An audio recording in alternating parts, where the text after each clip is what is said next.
बीडचे राजकीय कनेक्शन सांगलीत स्वाभिमानी स्वराज्य संघटनेचे संस्थापक अध्यक्ष प्रशांत सदामते व त्यांच्या सहकाऱ्यांच्यावर 6/10/2023 रोजी बोगस कंपनी व संस्थांचा सीईओ फिर्यादी मुकुंद जाधववर याने राजकीय व प्रशासकीय दबाव टाकत स्वतः वाल्मिक कराड, धनंजय मुंडे यांचे पीए श्री जोशी व पोलीस अधिकारी बापू बांगर यांनी तत्कालीन सांगली पोलीस अधीक्षक श्री बसवराज तेली व इतर पोलीस अधिकाऱ्यांना फोन करून मुकुंद जाधववरच्या फिर्यादीनुसार सांगली ग्रामीण पोलीस ठाण्यात 15 लाख रुपये खंडणीचा खोटा गुन्हा दाखल करायला लावल्याने या सर्व गुन्ह्याची उच्चस्तरीय चौकशी झाली पाहिजे अशी मागणी पालकमंत्री चंद्रकांत दादा पाटील यांना भेटून निवेदनाद्वारे केली। यावेळी संघटनेचे पदाधिकारी मोठ्या संख्येने उपस्थित होते।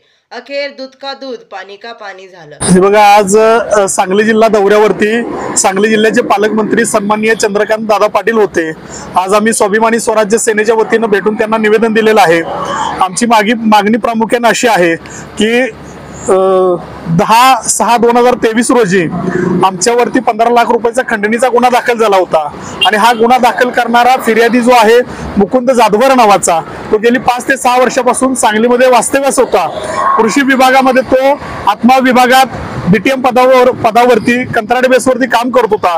त्या काळात त्याने मोठा बोफर्स केला। त्यावेळेला स्वतः कृषी मंत्री दादासाहेब भुसे यांनी त्याला सेवेतून बडतर्फ केलं। त्यावेळेला त्याच्या संपर्कात जिल्ह्यातील अनेक शेतकरी असल्याने त्याने शेतकऱ्यांना आपण या ठिकाणी प्रोजेक्ट करू असं आश्वासन दिलं। जवळजवळ 21 शेतकऱ्यांच्याकडून त्यानं सभासद फी घेतली। ही एकूण रक्कम 40 लाख रुपये इतकी आहे।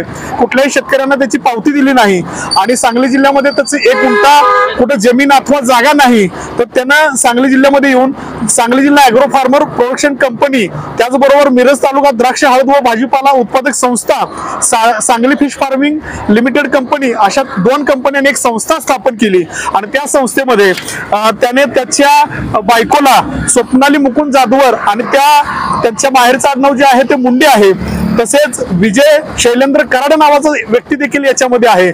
आणि आम्ही जे आमच्याकडे ज्या वेळेला शेतकरी आल्यानंतर आम्ही शेतकऱ्यांची फसवणूक झाल्यामुळे, HDFC बँकेची फसवणूक झाल्यामुळे, कृषी विभागाची फसवणूक झाल्यामुळे आम्ही त्याचा पाठपुरावा करू लागलो। आम्ही प्रशासनाकडे कागदोपत्री पुरावे सादर केले, आंदोलन केले। त्यावेळेला त्याच्यावरती कारवाईचे आदेश निघाले।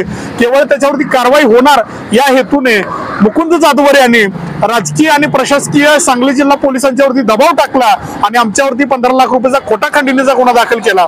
आमच्यावरती गुन्हा दाखल होते वेळे मुकुंद जाधवर आणि वाल्मिक कराड यांचे घनिष्ठ संबंध असल्यामुळे वाल्मिक कराडचा सुद्धा या प्रकरणाशी संबंध आहे। वाल्मिक कराडने स्वतः या सांगली जिल्ह्यातील पोलीस अधीक्षकांना फोन केला होता। तसेच धनंजय मुंडेंचे पीए जोशी नावाचे त्यांनी देखील या ठिकाणी आमच्यावरती गुन्हा दाखल होते वेळी फोन केलेला आहे। तसेच बापू बांगर हे पोलीस अतिरिक्त अधिकारी आहेत, यांचा देखील या ठिकाणी फोन आला होता। अन्य कुणाचे फोन आले होते, अन्य कुणाच्या सांगण्यावरून हा खोटा गुन्हा दाखल झाला। याची उच्चस्तरीय चौकशी झाली पाहिजे या मागणीसाठी आम्ही आज जिल्ह्याच्या पालकमंत्र्यांच्याकडे मागणी केली आहे। दलित चळवळ मोडीत काढण्याचं काम या लोकांनी केलेलं आहे। मागासवर्गीयांची चळवळ मोडीत काढण्याचं काम या लोकांनी केलेलं आहे। आमच्यावरती जर खोटे गुन्हे दाखल होत असतील राजकीय आणि प्रशासकीय दबाव टाकून, तर याच्यासारखं दुर्दैव नाही। त्यामुळे वाल्मिक कराडची चौकशी झाली पाहिजे।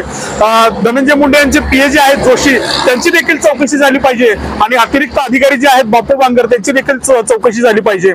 अन्यथा येणाऱ्या काळात आम्हाला रस्त्यावर उतरून आंदोलन केल्याशिवाय पर्याय राहणार नाही, असं या निमित्ताने मी इशारा देतोय। धन्यवाद। होनाई न्यूज चॅनलला लाईक, शेअर व सबस्क्राईब जरूर करा।